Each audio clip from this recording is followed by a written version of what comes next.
for tuning in to D4 Sports, Day Drinking with Don and Dustin. I'm Don. And I'm Dustin, and we're bringing you sports talk from around the world and drinking tips to make every game a winner. We appreciate you checking out our podcast. So now, live from Lubbock, Texas, and London, England, this is D4.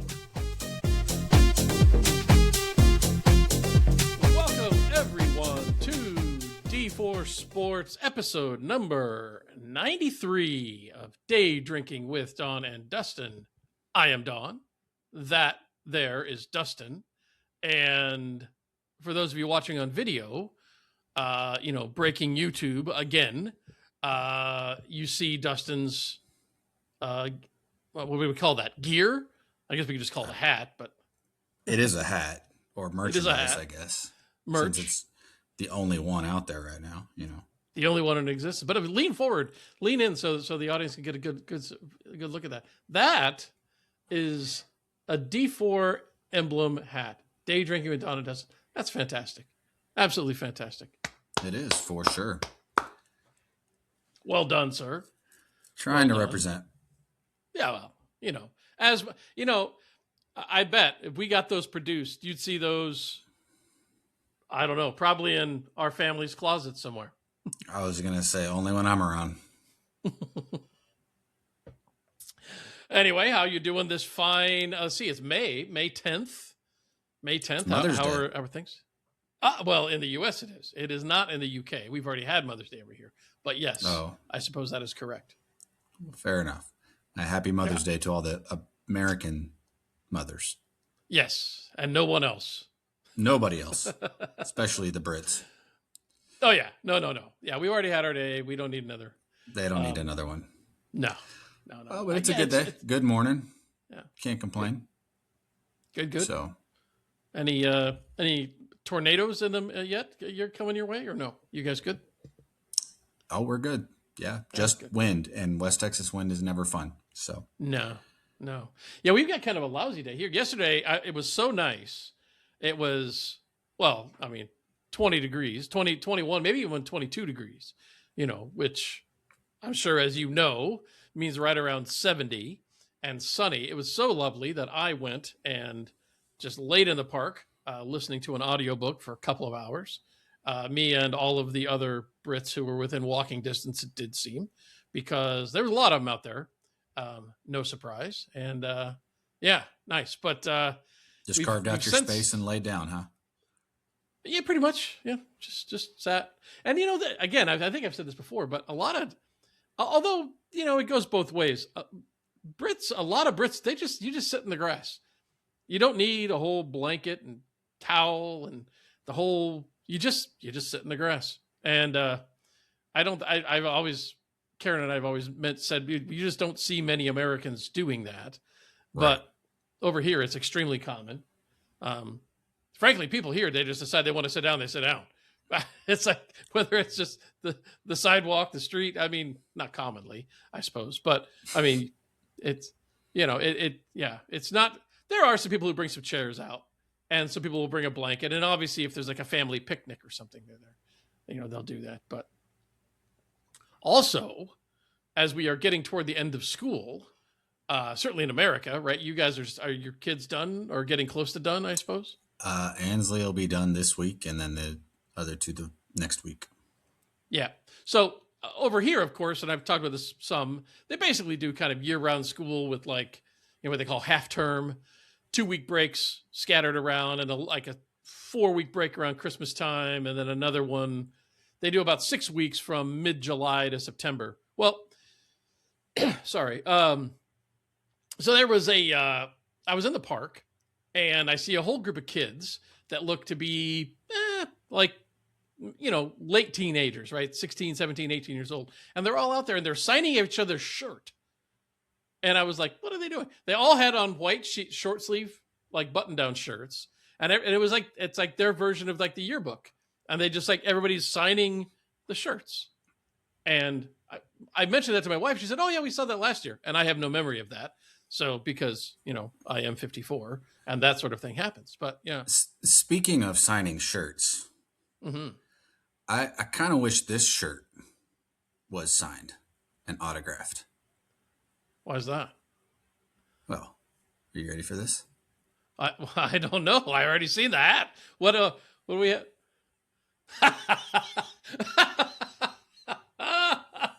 Yeah. Oh, yeah. How did you not get that signed? Oh, yeah. Craig Elo, baby. I was waiting for the response. I was looking forward to this shirt on this podcast. Wait, Craig how old is Elo. that shirt? How old is that shirt? It's brand new. It looks new. That's what I'm kind of like. First time I've worn it. Where did you found that on eBay, I guess? No, it wasn't eBay. I actually had to look it up and try to find it. I thought it would be really funny to get. Well, for the listeners at home who have most of whom have no idea who Craig Elo is, why don't you give us a little backstory on that shirt there? So Craig Elo is from Lubbock, and he went to high school here. From here, I guess he went to Washington State to play college basketball. And he's been up in Washington since. I mean, that's where he lives. But he would come back every year and put on a camp at his old high school during the summer, like a basketball camp. I'll get to his career. Yeah. Okay, I'm just saying, he would come back and do a camp for everybody. But after college, he went pro, and he played in the NBA for about 13 seasons, 14 maybe, quite a few years. Yeah. And he got good playing time. He got to guard Jordan every time the Cavs played the Bulls. And Elo is in the infamous Jordan shot from the free throw line where Jordan pumps his fist and Elo goes to try and, not really block the shot. Let's be honest. He just tries to get in his way and falls down, and, the Bulls win. The Bulls win, and Jordan's pumping his fist, and that's Elo guarding him. But I got to go to his camp every summer and met the guy. I got a ball signed by him. Actually got to guard him in a pickup game when I was in 6th grade. That was fun. Well, I remember because you moved to Lubbock in what, 5th or 6th grade, right? And I was in 4th grade. Okay, 4th grade, and right. Yeah, halfway through, and then 5th grade was the Karen and I moved there and for a year, right? And when you were in 6th grade, and I remember you had a Craig Elo poster on your wall, and you were like this big Craig, and I'm like, I was a huge Elo fan at the time. I mean, 6th grade. Huge Elo fan. This guy was in the NBA, right?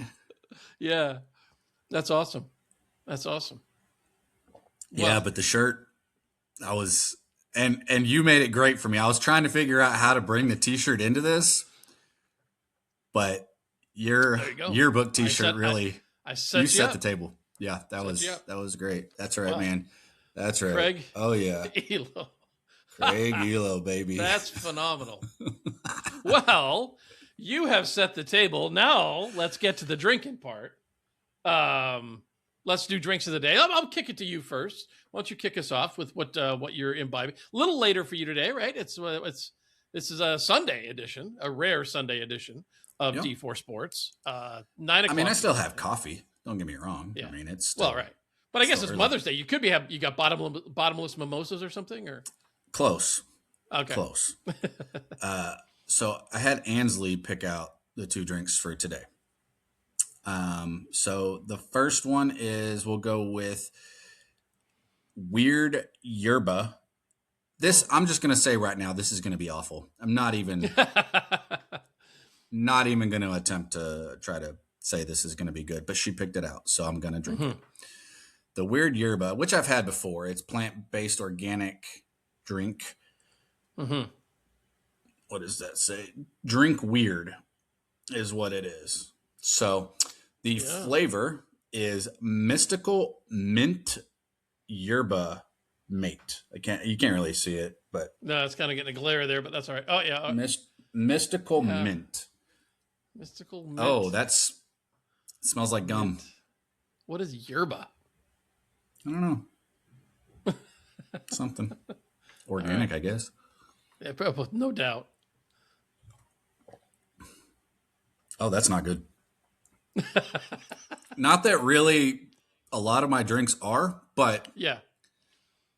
although I might not have to brush my teeth after this.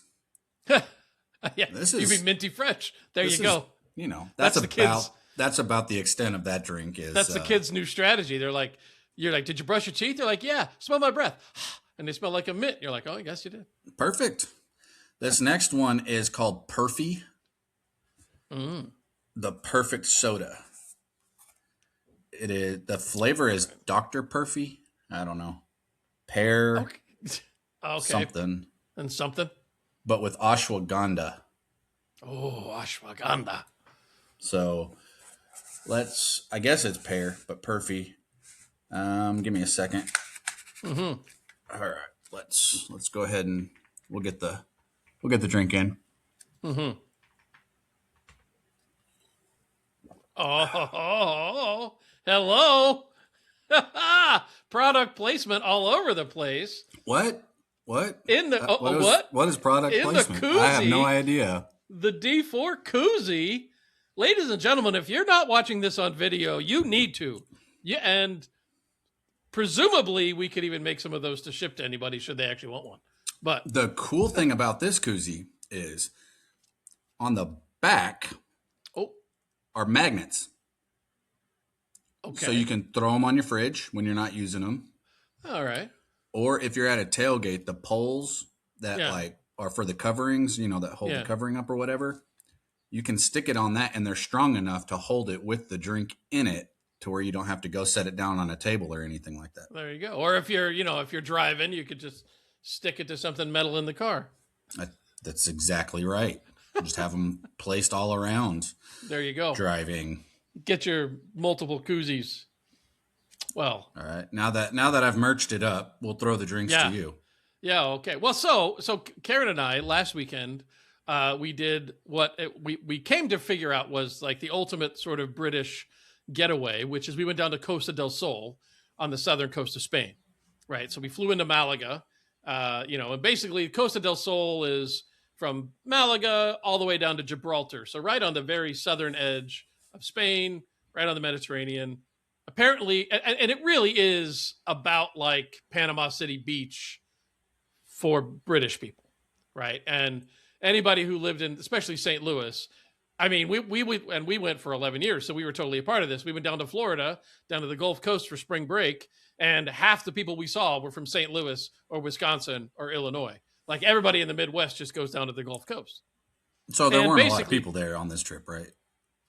Well, actually, it's still kind of early season, so it wasn't terribly crowded. Okay, it was I guess quite that's nice. a good thing. Yeah, yeah.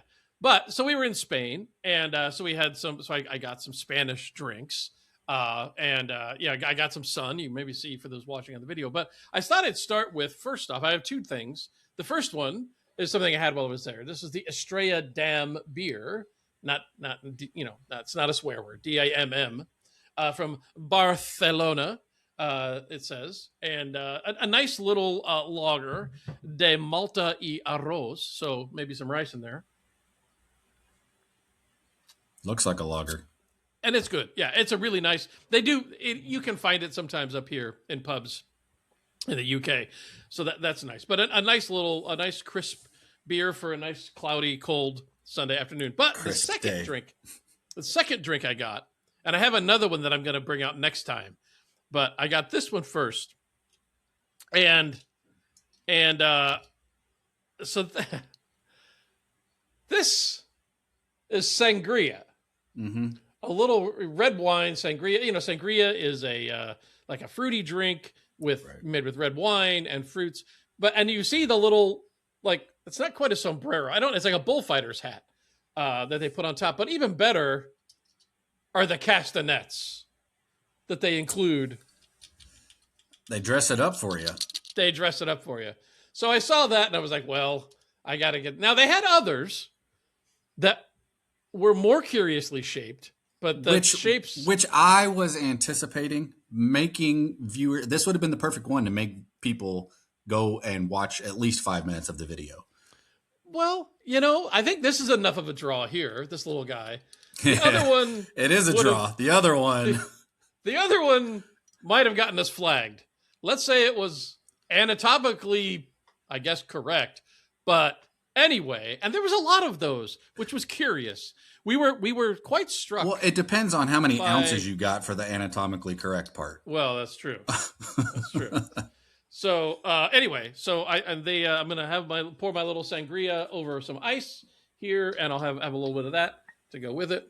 You see, it's a nice little red wine sangria, and actually, the sangria down in Spain is really good. And now you got to put the hat on while you take a sip. Okay, well, it's a little small. You might have a big head. It's okay though. That's a cheap sangria, but that's all right. What were you expecting? Right. Top tier? No, I wasn't. Yeah. So they dressed it up so you would buy it, not for the flavor. Yeah. Right. Yeah. Well, they kind of glued the hat on too. It was kind of hard to open. I was wondering if I should even drink it, but anyway. So there we go. A little sangria for the Correadores now. Out there. Of course I am. Yeah. It's a little souvenir. So all right. Well, that's a lot of drinking for the day. So with that, why don't you give me a quick hitter opening shot, and we'll get this to turn to sports here. Okay.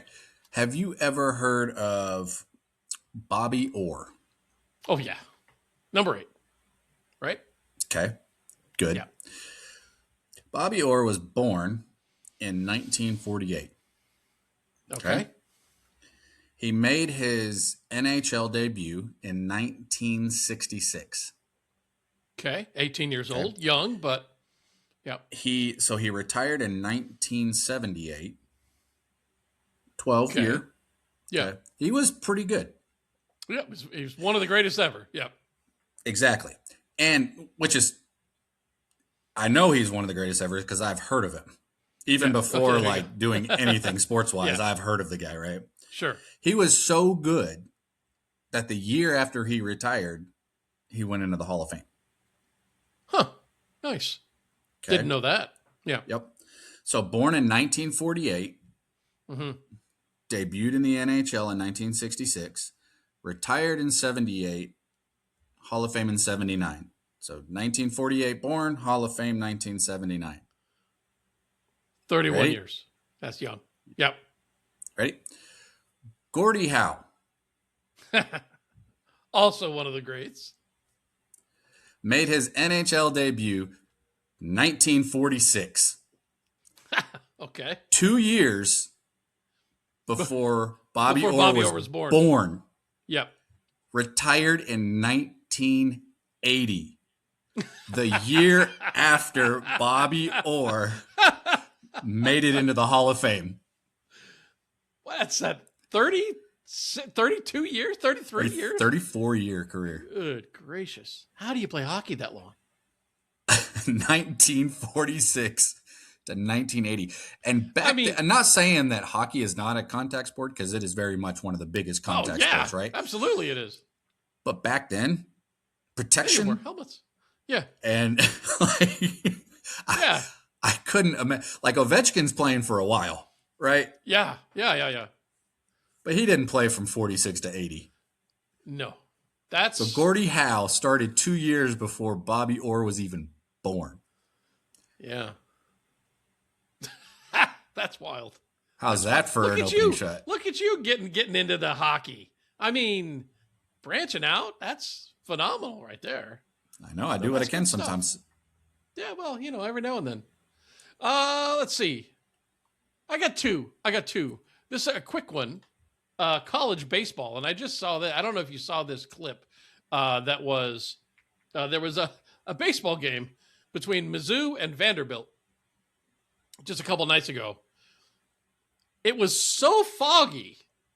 Like, you literally, the clip they couldn't show the game from the outfield because the outfield camera, you couldn't actually see both the pitcher and the batter. Wow. It was completely fogged out. So they'd show from behind home plate, you could see the pitcher and the batter. Well, kid from Vanderbilt gets up, and I think it's the ninth inning of the game, and he hits one deep. Nobody moves because nobody can see the ball. And they didn't know where it went.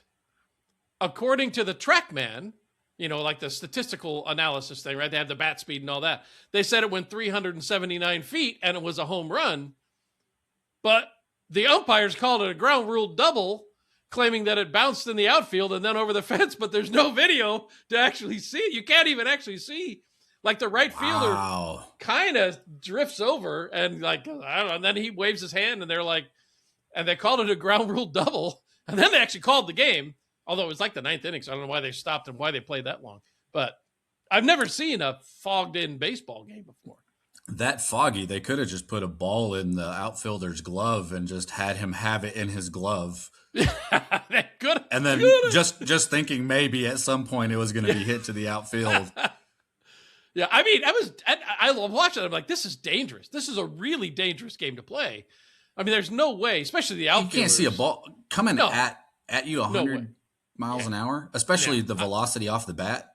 You're playing infield and college with aluminum bats and stuff. These guys hitting. I mean, rockets. Could you imagine playing third in the hot corner and just I can't see. Just put your glove here. Yeah, that was crazy. I got a baseball one for you too. Why don't we hang on to that because we're getting a little long in our opening segment, but hang on to that one for later. But I got one more, and this one I'm sure most people probably saw this, but of course the London Marathon just happened. And did you see this at all? The story from the London Marathon? Did you tell me about it? You might have told me. I might have.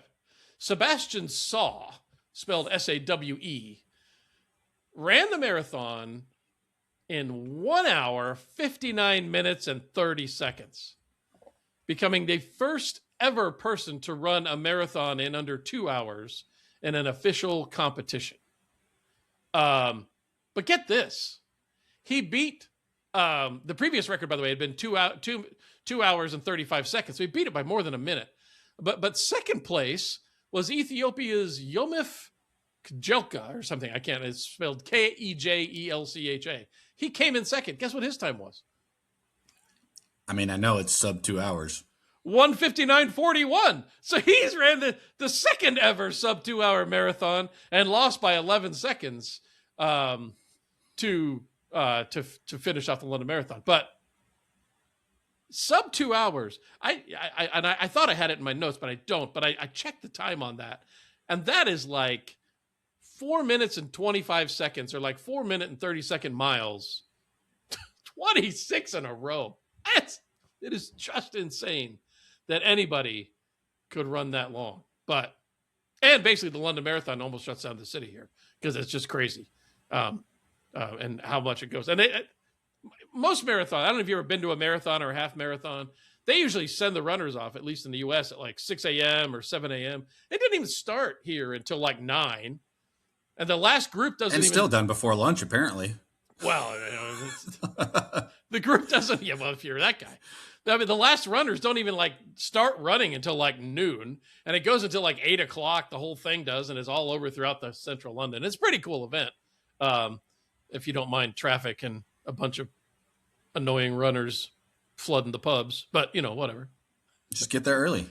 But I did see, for instance, because we were out and about that day, met some friends for a Sunday roast. We get on the tube and somebody in front of us has got a finisher medal on, and people coming up the escalator on the other side are clapping for him and stuff. And it's a big deal. It's kind of a big deal here at the London Marathon. But there you go. Sub 2 hours. That, I don't even know. That's so ridiculous. That's so ridiculous. So ridiculous that it gets an opening shot on D4 Sports. And with that, we'll call it for episode 93, D4 Sports.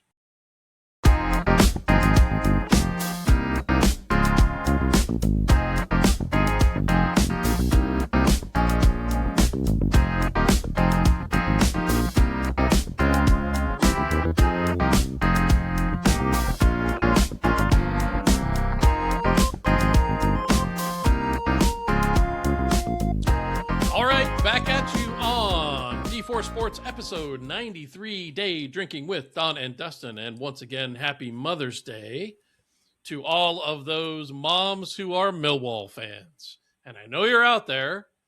It's got to be one or two of you somewhere.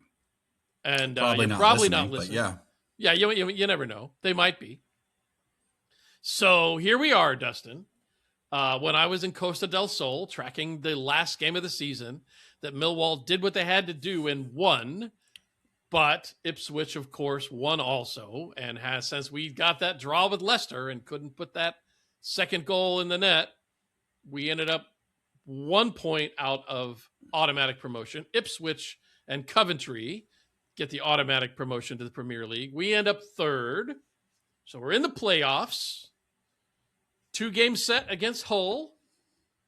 Played the first one, we'll get to that in just a minute, on Friday night. Second game Monday. 2-game series, so whoever has, wins the goal total goes to the final match against the winner of Middlesbrough, who came in third, and fourth. And Southampton, who came in fifth. They're also playing this weekend. And here we are. We're 1 game down, and final score of game 1. 0-0. 0-0. Final score of game 1 for Middlesbrough and Southampton? 0-0. 0-0. So literally not a goal in any of these semifinal matches. Tomorrow we play against Hull at home at the Den. Winner will go to the winner take final. all. Winner take all. Well, as it is for the right. that first leg, right? Yep. So, how you feeling? How am I feeling? Can I say there's hope?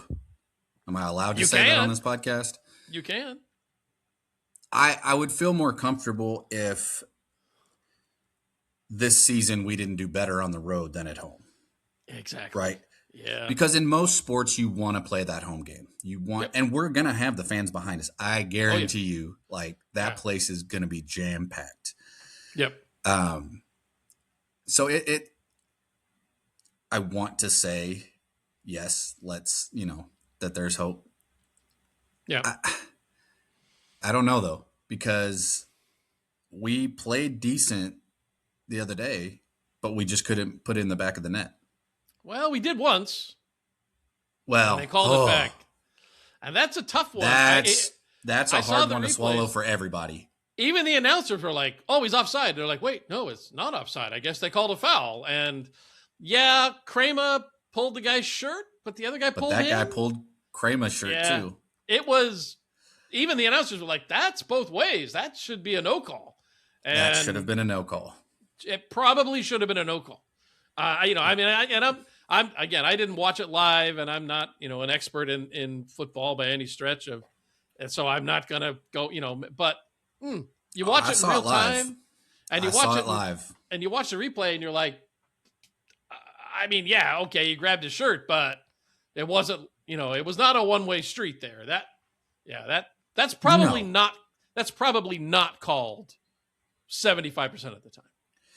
And when it happened, and I noticed that they didn't allow the point, I thought offsides too, and I was like, "That right? I don't think he was offsides, but it looks like they called it." And then they showed the replay, but they showed it from the angle that didn't really show the jersey pull. And I'm going, I don't know much soccer, but I didn't see anything. There it was close. And then they showed it from the opposite side, and he pulls the jersey, but so does the other guy. Anyway, so that was a tough one. But, statistically, we dominated. Time of possession, we dominated. Shots, we were ahead. Pretty much every statistical category, we just couldn't quite finish. So we're going to have to do that in the Den on Monday night, tomorrow night. I will not be at the game, of course, because I didn't get a ticket. But I will be down in Bermondsey. So Will you really? Yeah, I'll be at the George for another event. But I'll hopefully be able to catch. I would imagine they're going to be showing it on the screen, so I should definitely be able to maybe catch the last half of that, but we'll see. So I've got something going on earlier that evening, but anyway. And if they do win this game, they get to go to the most expensive game. What do they call it? Yeah, the richest. The richest game, basically the biggest prize in sports, in football anyway, because if they win, If they make it, they get to the final on the 23rd at Wembley. If they win that game and they get promotion, that's between 30 and 50 million pounds of revenue to the team. I read that it was 150 million US dollars. So close to, what is that, about 100 million? That'd be 110. I didn't see that big a number, but it's a lot of money. Either way, there's a lot of money for that. There's a lot of money at stake. Yeah. It's a one and done. It's like, this is the game. Yeah. So basically, we have to get there. But right at this point, since nobody scored also in the other game, if every team 3, 4, 5, and 6, whoever wins 2 games in a row, 2 matches in a row, they go up. It's as simple as that. So we need to win 2 matches, and we'll get that promotion, and we'll see. So obviously we'll keep you posted, and I just hope they win tonight. I hope they win tomorrow night. It would be really disappointing if they don't at least make that final playoff match. Honestly, correct. I mean, you can't be disappointed with the season, but here we are. So. All right, other football news. The Premier League is still going on. The relegation battle between West Ham and Tottenham is fast and furious. Let's go Spurs. Tottenham snuck out a win last week, and so they have jumped ahead. So West Ham is now back in the relegation zone. Leeds and Burnley are going down. That's our not Leeds. Who is it? Wolves. Wolves are going down, and Burnley are going Wolves down. and Burnley.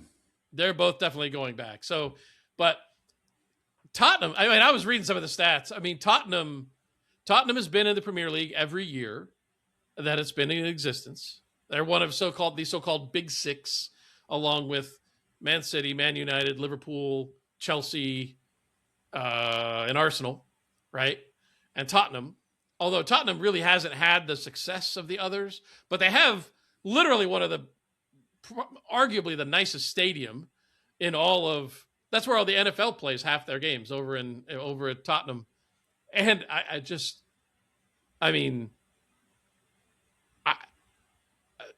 it will be if they get relegated.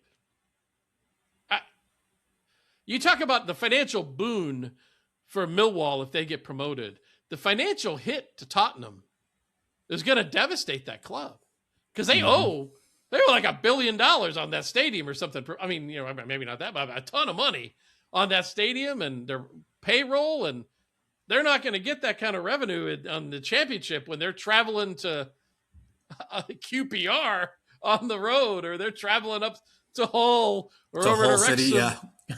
Or they're, yeah. And that would just be how phenomenal would it be next year if Millwall gets promoted and they're playing Man City at the Den or Man United. I mean, it's just incredible. But anyway, so the Premier League is 3 games left. It's a fight for survival between Tottenham and West Ham. So Tottenham plays Leeds tomorrow.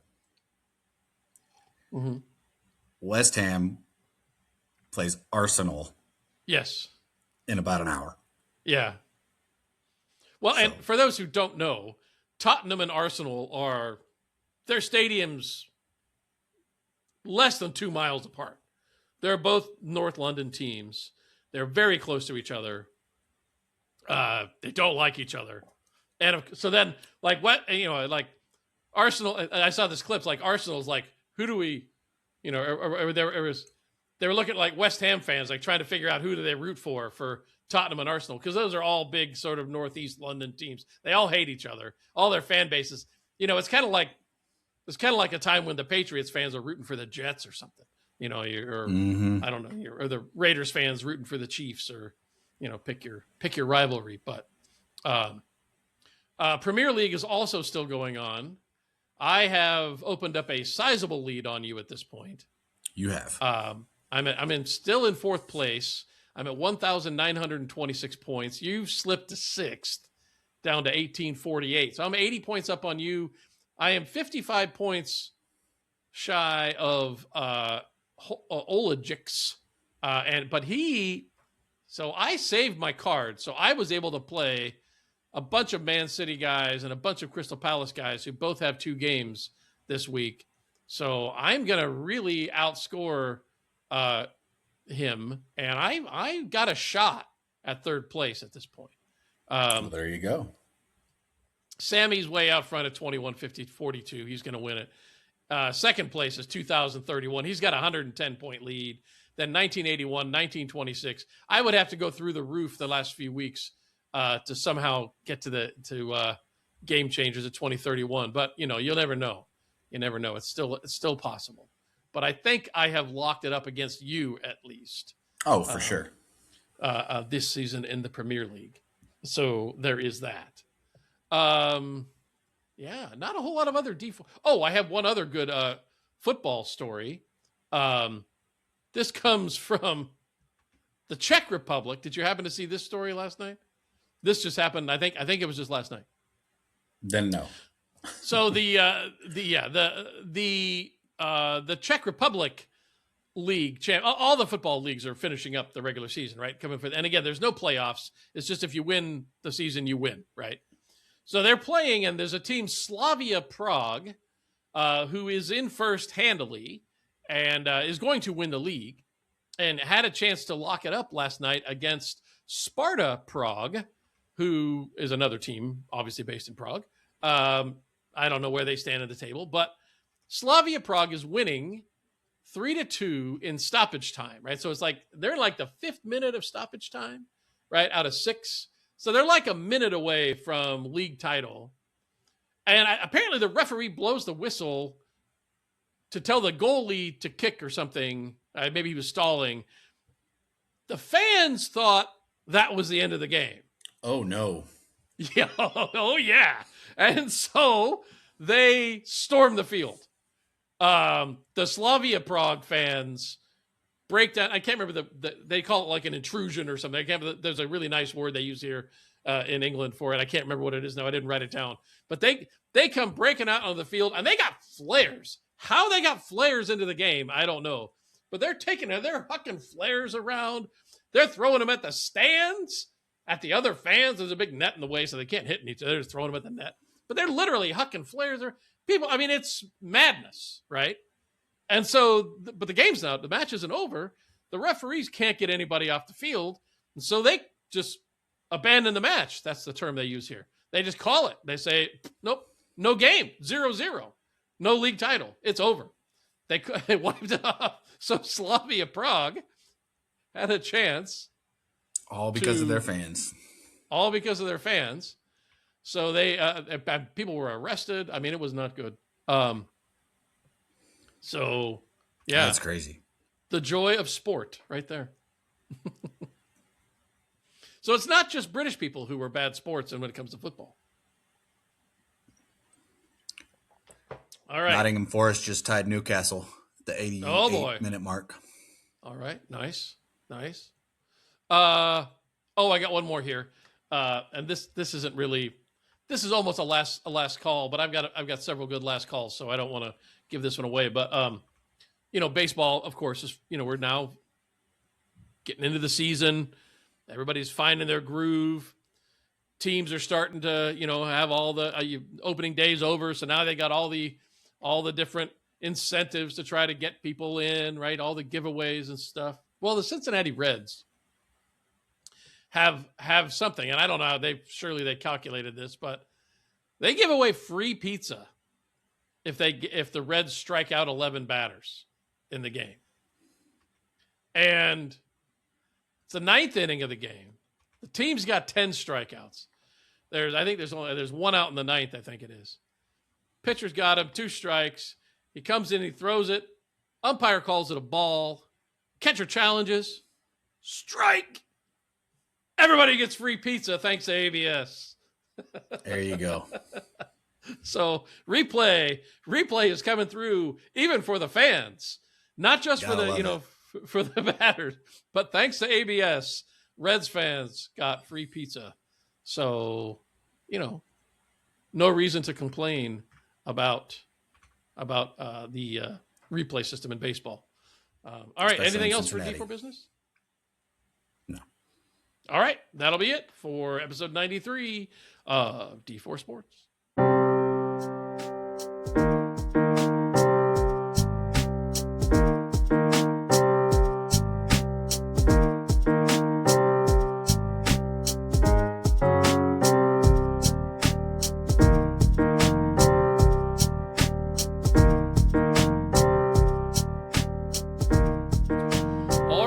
D4 Sports, episode 93, back at you. Dustin, I have a, there's a lot of words that you can use to describe this show. We won't go through all of them, but I would like to use a phrase that Gary Cohen, who is, I believe he's the announcer for the Mets, used as he was watching a play, and there's a long run by the right fielder, and he dives, and he catches the ball, and he goes, he makes a pulchritudinous play. Pulchritudinous. Any idea what pulchritudinous means? Can't even spell it. I'm not going to attempt to have a definition for you. Pulchritude is one of these words that doesn't seem to it doesn't sound like what it means, because it means beautiful, right? So, I mean, he used the word correctly. It was a beautiful play, but if you said someone is full of pulchritude, it doesn't sound like the most beautiful English word, but I like to think that D4 Sports is somewhat pulchritudinous. Yeah. I mean, you can go there. That's one of those words that announcers have in their back pocket that they really want to use. Yeah. They just have to wait for the right opportunity. And he must have felt like that was the right opportunity. That was the one. And you have to use it appropriately, because if you're an announcer and you don't, you're going to get called out on it big time. Yeah. You can't drop pulchritudinous in there and not know what it means. So, yeah, that would not be good. So, all right. So, What are you observing in the world of sports right now? What in our sports roundup? What has got your attention other than Millwall? Other than Millwall, I mean, baseball. Okay. I'm following baseball. You've got some good baseball, you've got some bad baseball. But the thing is like, I feel, and we've talked about this before, is that there's not these like standout teams right now. No. I mean, you look at, this is crazy to me though. The NL Central, which is what I follow. And has for the last handful of years not exactly been an elite division. No, not at all. You got the Reds, the Pirates, who have been cellar dwellers for quite a while. The Brewers have been good. The Cardinals, who've been struggling the last few years, and the Cubs, who are the Cubs. So, right. Thanks, Ryan. It's still early-ish in the season, right? Yeah. Every team is above 500. Yeah. Which is impressive. Yes. So I think when I looked at the standings, I think that 1, 2, 3, 4, 5, 6, 7, 8, 9, 10, 11. So out of 11, the top 11 teams in baseball, 1, 2, 3, 4, 5. 5 of them are in the NL Central. Do you know how many teams are in the NL Central? There'd be 5, sir. There would be 5. So the NL Central as a division is in the top 11. Yeah. So. Yeah, no, and what's interesting about it is, by the same token, there are only 3 teams with a sub 400 winning percentage. Right. And the lowest, well, the Angels are 15-25. So they're 10 games under 500 right now. And then you have 2 teams at 385, the Mets and the Giants, both at 15-24. Mm-hmm. But again, as we've been saying, I mean, there are a few teams that are starting to separate themselves. The AL is incredible. You have the Yankees with 26 wins, the Rays with 25, nobody else with more than 21. And everybody is between 15 and 21. And really only 2 even have less than 17. So you've got 1, 2, 3, 4, 5, 6, 7, 8, 9 teams between 17 and 19 wins in the American League alone. And so there's just really, there's no real, terrible team this year, which I guess is good. And look, we've talked for years about money in it, money in baseball and how that's all going. And I would point this out. In terms of the bottom 11 in spending, there are 5 teams that have 20 plus wins, but the other 5 are in the top 9. So basically, it's still pretty close to. There's a pretty strong alignment. What's interesting is those mid-spending teams right now are the ones who are not doing it. And I gotta believe that some of the teams like the Reds and the Pirates are gonna fall off. I don't see them ending up winning 85, 88, 90 games. I mean, there's no way the whole division can, right? They play each other 19 times throughout the season, unless they just all split. But even if they all split, you're going to have a hard time with them all having winning records. But I guess you never know. We'll see. It's crazy. And I've watched quite a few Cards games, and it's been fun. Well, the Cards are way overperforming this year based on expectations. Oh, absolutely. One of the, if not the youngest team in all of baseball. Yeah, I think I saw that they are the youngest team. Yeah. JJ Weatherholt, who is the big prospect that we have. Did you see that he had a inside the park grand slam? I did. It's in my notes. The Little League Grand Slam. The Little League Grand Slam. And it really was, because it was a pretty routine. What would you say, moderately hit single to right field, right? I mean, he put it. Yeah, it would have got 2 runs. I think you would have had 2 runs, runner on first and third. Right, because he didn't. It wasn't a rifle one hop to the right fielder where he would have had a real. He might have had it was for Fernando Tatis Jr. in right field for the Padres, right? And he might have had a shot at the plate at the guy from second, but it would have been close. Right. But what did he decide to do instead? He just missed it completely. He straight up missed it. And it rolled all the way to the wall. And, JJ Weatherholt. Even the announcers were like, Little League Grand Slam. That was like, nice. Because it definitely was the, I'm trying to think of another. That might be one of the worst errors I've seen in the big leagues in a long time. I think of error, and all I can think of is Bill Buckner. Okay, that was 1986. I'm just saying. But the Tatis play wasn't really much different. I mean, it was a, by the time it got to him, it was a rolling ground ball in the outfield. It didn't take a bad hop. It went right under his glove. He just straight up missed it. And that was poor. Yeah. I mean, it was a big error, but not the same importance as Buckner's, but I get it. I'm just trying to think of just in the raw, erroriness. By the way, I'm looking at the standings right here, and the NL Central, the run differential for the Cubs is plus 50. The Cardinals in second at plus 4. The Brewers at plus 53 in third place. The Pirates at plus 32, and the Reds, who are 21 and 19, are minus 38. Which is the third worst run differential in the league. So when you lose big time.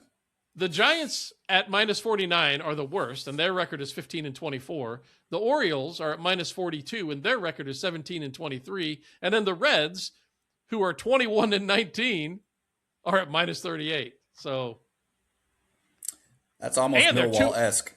And they're 2 and 8 in their last 10. So the hot start seems to be fading for the Reds. There's another bit of a trend in baseball. And look, the relief pitcher thing it's so out of control. But, we talked about it ad nauseum 2 years ago, so we don't need to keep beating a dead horse. But if I could see one more box score with a 3-1 game, in 9-inning 3-1 game, where the team that wins uses 7 pitchers, I'm just going to I don't even know what to think. Pull your hair out? Yeah, well, that won't take long. But no, here's my new category, and I'm just going to call them pulled after 8. This last week. These are the 4 I could find. JT Ginn of the A's, 8 innings pitched, 4 hits, 1 run, 8 Ks, 96 pitches, 12-1 lead. Pulled. No complete game for you, sir. Nathan Eovaldi for the Rangers, 8 innings pitched, 3 hits, 1 run, 8 Ks. He wasn't 101 pitches, but he had a 6-1 lead. Pulled him. Paul Skeens for the Pirates, 8 innings pitched, 2 hits, no runs, 7 strikeouts, no walks. Literally allowed 2 base runners, 97 pitchers, 1-0 lead. Pulled him.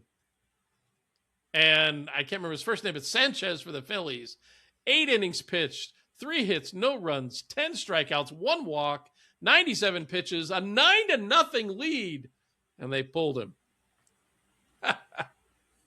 I'm like,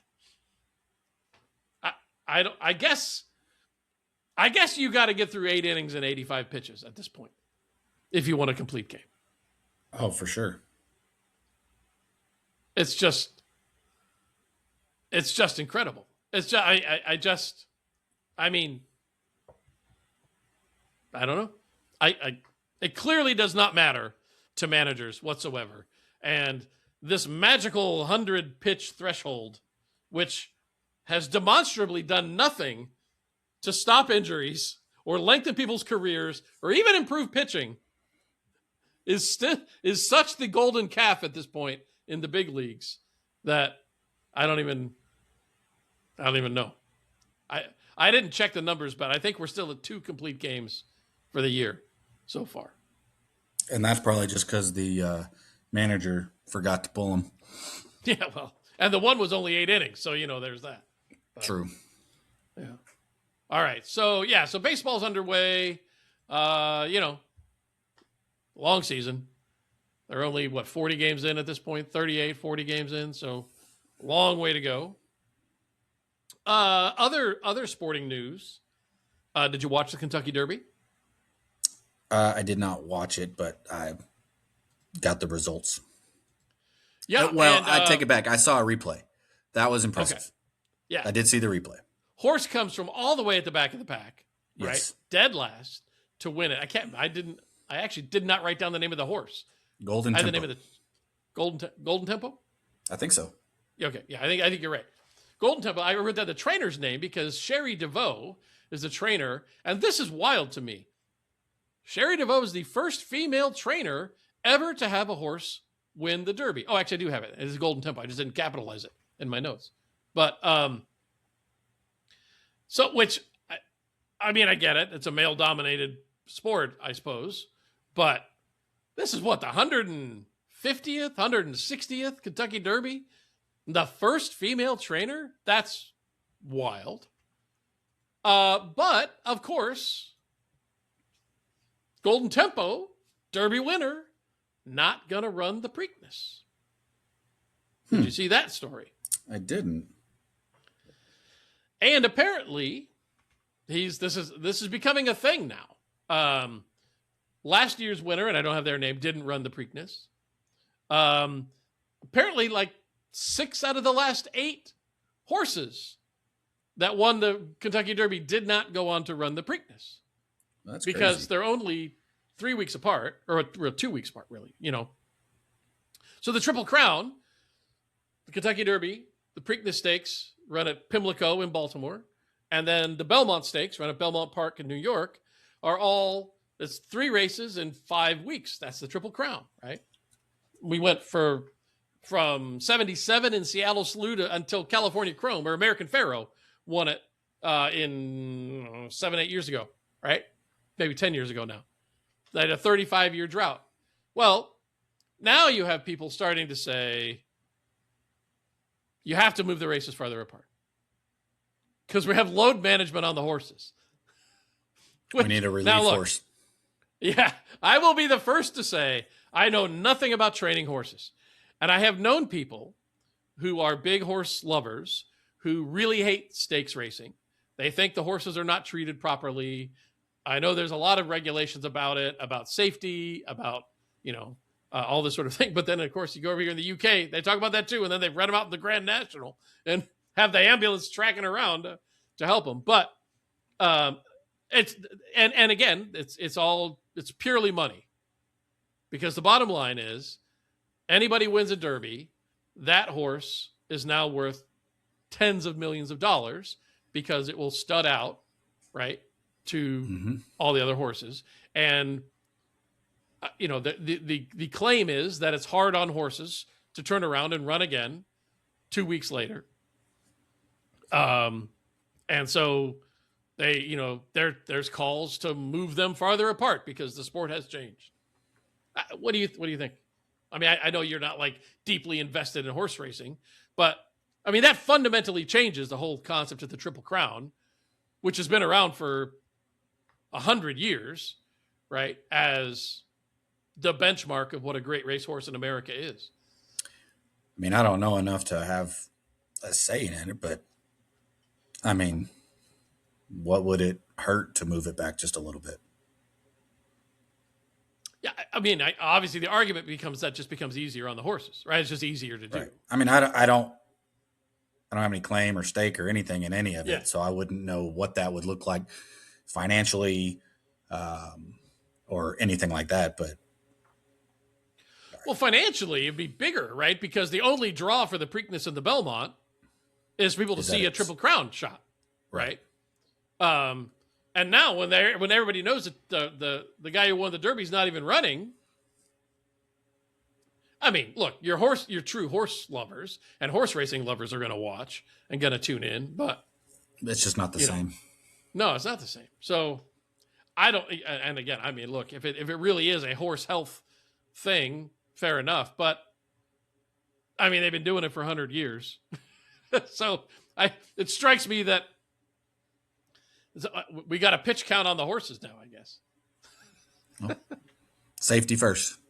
I guess. We'll go with that. So anyway, congratulations to Sherry DeVoe and Golden Tempo on what was a truly exciting Kentucky Derby. So that was great. NHL playoffs are going underway. Every 3 seed beat every 2 seed this year in the NHL playoffs, which was pretty interesting. So the second round is all number 1s against number 3s.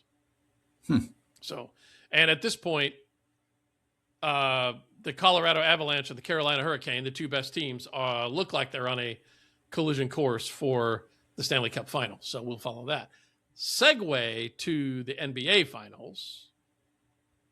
And my question to you is anybody going to even take a game off Oklahoma City? Maybe a game. You got to have a gentleman's sweep somewhere. Do you? No team has ever run the table in the NBA playoffs. Yeah, but financially, the NBA is going to need at least one more game. Maybe. I don't know. How motivated do you think? How motivated do you think they'll be to get it? They're up 3. They won the first series. I don't remember who they played in the first round. They swept them 4-0. They're up 3-0 on the Lakers, and the Lakers aren't even getting close. I mean, it's not even. I mean, the Suns didn't get close either. Let's be honest. Yeah. Oh, was it the Suns in the first round? Right. Okay. Yeah. Yes. So, thank you for that. Yeah. Well, yeah. Sorry. Hey. I mean, do you think anybody has a shot against them this year? I mean, is it in the series or? Not in the West, and No. That's probably not in the East either. Let's be honest. Well, Detroit, after a great season, barely snuck through. Yeah, but they're doing well against Cleveland. So yeah. But yeah, and then the Knicks are actually playing well, which is surprising. I know. Go figure. The Knicks. That would be something if the Knicks actually step up, even make the finals, let alone should they, God forbid, win it. Yeah. What about the Spurs? The Spurs the best shot against them? Probably. Yeah. And what's crazy is the Spurs are young. Yeah. Very young. And Oklahoma City's still young too, right? I mean, true. Yeah. But, I mean, the Spurs are really fun to watch right now. Yeah. Oklahoma City's not bad to watch, but I'm hoping that your Western Conference Finals is going to be your 1 and 2, your Spurs and your Thunder. Yeah. Well, it looks like it will be. Yeah. The Spurs are handling the Timberwolves, it looks like. Also, Shai Gilgeous did have a game where he only scored 18 points. Oh, now, I don't know if that will count against the official record of consecutive 20-game points, but he had one in like game 2 of the series against the Lakers. He only scored 18. Set him down, man. I think he only played 23 minutes because they obviously didn't need him that much. But, yeah. But I don't know if that officially ends that streak at whatever would have been 105. Since it's a playoff 110. game. Yeah, I don't really know. But yeah. But he's they're looking pretty good. And one last bit here for the sports roundup. So your sister and brother-in-law are coming over. I'm going to the States in a week and a half, a little over a week for my niece Shelby's wedding. And we'll kind of all family will be there for a bit. And then we get back. And then when we get back, like the day we get back, your sister and brother-in-law arrive. Be spending a few days here in London. And I was going to go to the Premier League Darts Championship, but it's really, really expensive. So I don't think we're going to go because it's like more expensive than I want to pay for darts. But I was going to get to see Luke Littler play, who is currently in first place ahead of Johnny Clayton and Gerwin Price and Luke Humphreys and Michael Van Gerwen, all the greats in darts. I was pretty excited at the prospect of going, but it's almost. Would you rather watch Luke Littler throw darts or run a marathon? Watch Luke Littler run a marathon? Or me run a marathon? No, Luke Littler. Isn't there that was it the half marathon? Luke Littler went back and forth with somebody. Yeah, with one of throwing a 300 for darts or whatever, not 300, 501 for darts, and then running a half marathon, and who could do it the fastest. Yeah. And his claim is that he could, because he doesn't think the guy who runs could possibly do a 501. Right. That was the thing, is he's like, I can finish a half marathon before he throws a 501. Yeah. So. Because it might well take him a couple hours to throw a 501. Yeah. Have you ever played actual darts and the rules about how you have to finish and all that? You have to finish on a double or a triple? You have to finish on a double, right? A double. Okay, so it has to be a double. Yeah. And so you count down the numbers, right? And so every dart you have to get 501 points, and everything you hit obviously draws it down. And this is what the so-called 9-dart finish is, to get 501 in 9 darts, which is pretty ridiculous when you start doing the math on it. But the bottom line is, when you finish, you have to get a double. So if you get down to 9 points, you've got to basically throw a 1 and then throw a double 4, right? And if you don't, you just have to keep going until you get that double to finish it out. And it is not easy. I mean, we played at our friend's house for nothing at stake, and I never got it. I probably tried 8 times, and I had no chance. So yeah, he might be right. I don't know look, no offense to Luke Littler. He doesn't look like he's running too quick. I'm just saying, but you never know. Never know. So, all right. Well, with that, we will bring to a conclusion the sports roundup for episode 93 of D4 Sports.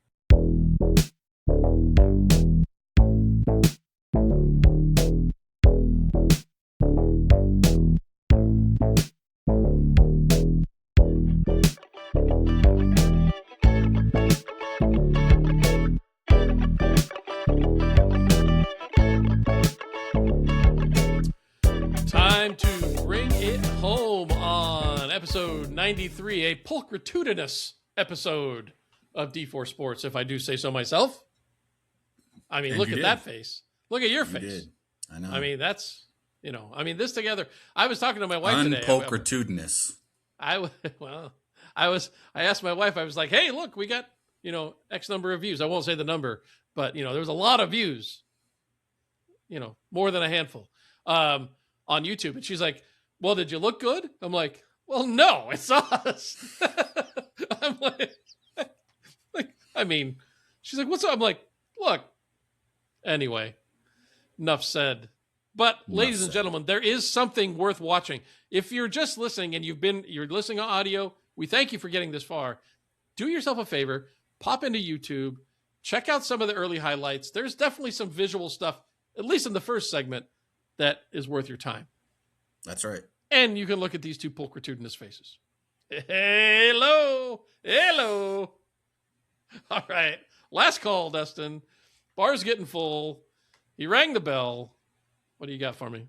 So I've got two. Okay. They're both baseball. Okay. So here's an interesting stat. So do you know what the single season MLB record is for grand slams in a season? I think it's Don Mattingly. Is that right? Yes. 8? 6. 6. I was okay. Yeah. But here's the fun stat. Okay. 1982. I mean, that's pretty good. Yeah. I'm impressed. 1982, 1983, 1984, 1985, and 1986. He hit a grand total of 0 grand slams. 1987, he hit 6 in that season. Yeah. Donnie 1988, 1989, 1990, 91, 92, 93, 94, he hit a grand total of 0 grand slams. Don Mattingly hit 6 grand slams in his career. Nice. All in one season, and he holds the record. So the guy that holds the record for grand slams in a season did it all in one season. Only has that exact number. That's phenomenal. Yeah. I wonder if they changed his position in the batting lineup. He was typically a 3-hole hitter because he was a tremendous hitter. He was one of the best hitters of his generation, right up there with, he was playing about the same time as Pete Rose. He's in the 80s with Rod Carew, Tony Gwynn, all these guys. Mattingly was, a pure hitter, not as good as Gwynn, but they called him Donnie Baseball for a reason. He was a tremendous player. But so I wonder if they moved him in the batting order to 5th or something like that, or that season. But because he had decent power, but you don't think of Don Mattingly as ultimate power hitter. All right, what's your second one? So there was a Division II college baseball game, and I actually know both of these teams because they're in the same conference as Lubbock Christian. Okay. Do you know where I'm going with this? Have you heard this one? I don't. I'm not sure. Okay. Yeah. So it's St. Mary's out of Austin, I believe. Okay. And San Angelo State out of San Angelo, which is only San Angelo. Yeah, sure. Little ways from here, not too bad. Yeah. So the final score was 3-2. Okay. St. Mary's lost. So St. Mary's had 2. San Angelo State had 3. Mm-hmm. Guess how many hits San Angelo had in the game? To score 3 runs? Mm-hmm. Is it a lot or is it 0? St. Mary's threw a no-hitter and lost. Okay. I figured it was either going to be like 27 or it was going to be 0. So 0. Threw a no-hitter and lost. Not 1-0. Right. Lost 3-2. It's either a lot of walks or a lot of hit batsmen or so errors errors. Walk and errors in the first inning somehow brought in 2 runs, and then in the final inning it was a walk, a hit by pitch, a walk, and then a pass ball. Oh man, no, that's not good. That's bad. That's bad. A no-hitter. I could understand a run, especially in Division II baseball. 1 run, it happens, but 3. 3. That's rough. That's rough. Well, I have two also. Both of them pretty quick. One of them is I'm back to the minor league baseball, the Daytona Cubs. And the story of this game isn't even the baseball. I have no idea what happened in the game, but in the middle of the inning, umpire calls strike 3. Guy strikes out. He goes back to the cage. The organist, or if that's an organist or the guy playing music, plays Three Blind Mice. And the umpire throws him out. The umpire points up to the sound booth and is like, "You're gone." And I'm like, 100% worth it. I mean, for sure.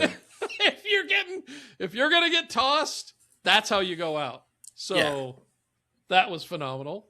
Thank you, Daytona. Thank you, Florida man, in the booth for the Daytona Cubs. And then the last one, and this is just as our send-off. I was heading into work on Wednesday. Met some people at work, went in the office. We went to the pub afterward. Very sensible pub session, mind you. I was home by 7:30. Captain responsible right responsible. Here. Look at me. But on the way in, pulchritudinously responsible. Whoa, pulchritudinously. I don't know. On the way in, I'm taking the bus, and I drive past the pub.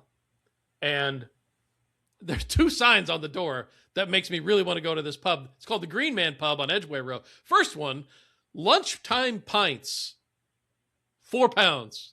And I'm like, ooh, okay. I mean, you had me at lunchtime pints, but I'll go £4. The second one says, pick your poison. Buy 9, get the 10th free.